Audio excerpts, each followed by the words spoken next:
Mahkamah Agung, kalau ditanyakan bagaimana sikap kami terhadap orang-orang yang disebutkan ya, saya berpikir dalam hukum kita ini ada celah untuk pemaaf yang namanya restoratif justice. Terlambat sepanjang belum keputusan ini, PK ini diumumkan, saya selaku penasihat hukum daripada 7 terpidana kasus Eki dan Vina di Cirebon tersebut, kami menghimbau ya, untuk demi kebenaran, kalau saat ini sebelum diputuskan oleh Mahkamah Agung ingin bertobat ya, dan ingin menyampaikan satu kebenaran ya, tentu kami akan berpertimbang untuk menempuh jalur restoratif justice tadi. Maksudnya bisa jadi mediatornya pertemuan antara polisi dan klien Pengacara para terpidana kasus Vina Cirebon, Jutek Bongso melaporkan 3 orang terkait kasus Vina Cirebon ke polisi. Mereka adalah Ibtu Rudiana, AF dan Ketua RT Abdul Pasren, dengan tuduhan memberikan laporan palsu.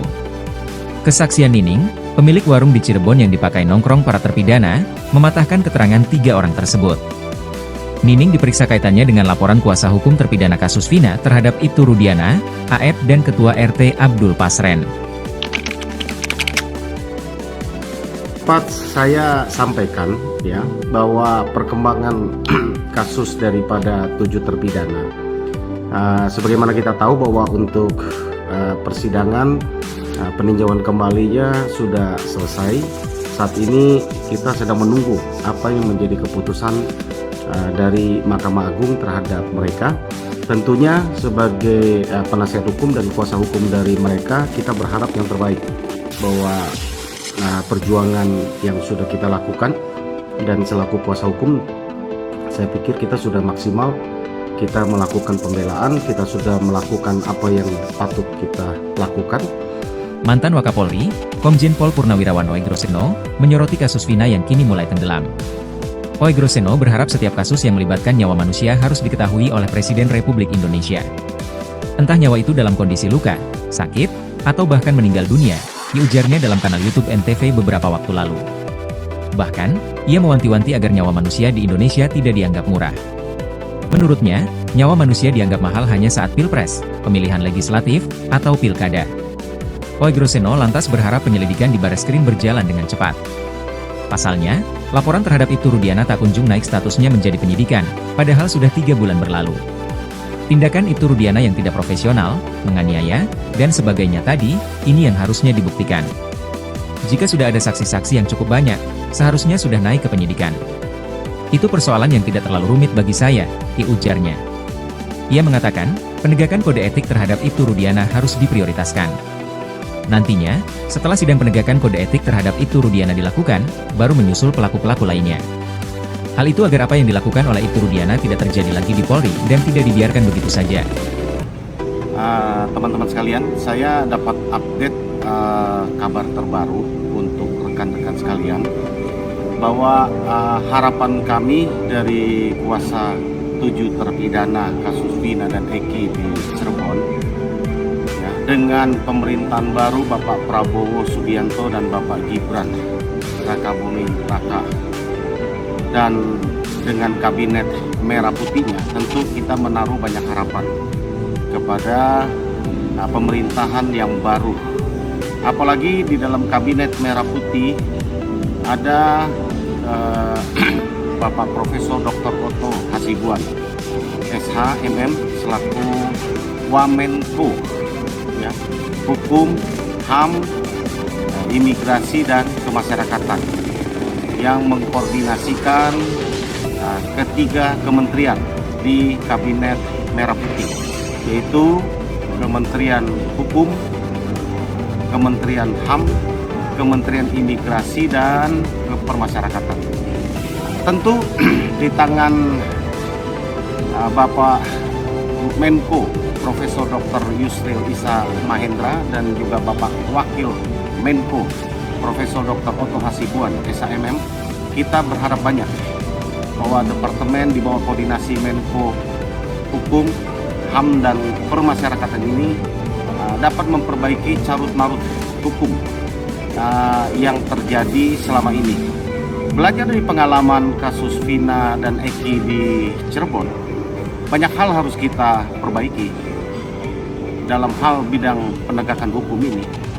Bahwa yang paling penting untuk segera kita perbaiki adalah penguatan kepada seluruh stakeholder dari penegakan hukum, mulai dari kepolisian, mulai dari lanjut dengan kejaksaan, lanjut dengan hakim, ya, dan juga pengacara. 4 pilar ini, penegak hukum ini sangat penting dalam menegakkan keadilan hukum. Mahfud MD menegaskan bahwa hak asasi manusia, HAM, memiliki posisi lebih tinggi daripada hak negara dalam filosofinya. Negara dibentuk pertama-tama untuk melindungi hak asasi manusia, martabat yang terinjak harus dilindungi, tegasnya. Pernyataan ini disampaikan dalam diskusi publik, catatan Kelabu Pelindungan Pembela HAM 2014 hingga 2023 di Jakarta. Mahfud mengakui bahwa dalam praktiknya sering terjadi pertentangan antara HAM dan hak negara atau state right. Ia menyoroti kasus Vina Cirebon sebagai contoh kontradiksi dalam perlindungan HAM dan hak penegak hukum. Pembela HAM terkadang bertentangan satu sama lain, membela aparat atau korban, jadi sulit merumuskan solusinya, katanya. Mahfud mengingatkan pentingnya melindungi semua pihak, termasuk aparat yang menjalankan tugas, agar tidak jadi korban. Kasus Vina disebut sebagai refleksi masalah HAM di Indonesia, mencerminkan perlunya keadilan dan integritas hukum. Sekarang pembela HAM dihantam oleh sesama pembela HAM. Kasus Vina Cirebon misalnya, itu kan orang mau membela orang yang terzolimi, diadili secara salah, ujarnya. Diskusi ini diharapkan dapat menjadi momentum introspeksi bagi masyarakat dan penegak hukum dalam menegakkan keadilan. Mahfud menutup dengan seruan agar penegakan HAM tidak mengorbankan aparat maupun masyarakat yang mencari keadilan. Baik teman-teman sekalian, saya saat ini ada di kota Cirebon. Pada kesempatan ini saya datang bersama dengan tim untuk bertemu dengan 7 terpidana kasus Vina dan Eki di Cirebon. Tadi kami sudah bertemu dengan mereka, berbincang, menguatkan mereka untuk menghadapi apapun ya kondisinya, baik PK mereka diterima dan dikabulkan ataupun PK mereka tidak diterima dan tidak dikabulkan. Tadi saya menguatkan mereka untuk bisa mempersiapkanlah dalam segala situasi ya. Kita kawal terus kondisi mereka dan salam keadilan buat kita semua. Nasib Ketua RT Pasren semakin terpojok dalam kasus Vina. Pasalnya, muncul saksi baru dalam pemeriksaan sidang peninjauan kembali, PK, kasus Vina di lokasi kejadian pada Jumat, 27 September 2024. Saksi baru itu adalah tukang sayur yang berada di dekat rumah RT Pasren. Sebelumnya, sosok tukang sayur ini sempat diungkap teman-teman terpidana kasus Vina saat sidang di PK beberapa waktu lalu. Saat sidang di TKP, salah satu anggota majelis hakim lantas menanyakan tentang keberadaan tukang sayur yang pernah disebut di sidang. Tak disangka, tukang sayur yang rumahnya di samping kediaman RT Pasren langsung datang menemui majelis hakim. Dia mengaku melihat para terpidana seperti Hadi Saputra dan Eko Ramadhani tengah berada di rumah RT Pasren yang dikontrakan. Ibu tukang sayur juga mengaku sempat dibantu angkat-angkat sayurnya oleh Hadi CS sekira pukul 23 waktu Indonesia Barat. Saat ditanya apakah dia merasa terganggu dengan keberadaan Hadi CS, tukang sayur ini mengelaknya. Ketua Tim Kuasa Hukum Terpidana, Oto Hasibuan mengaku terkejut dengan kedatangan ibu tukang sayur. Oto menyangkal jika pertemuan tukang sayur saat pemeriksaan setempat itu sengaja diatur.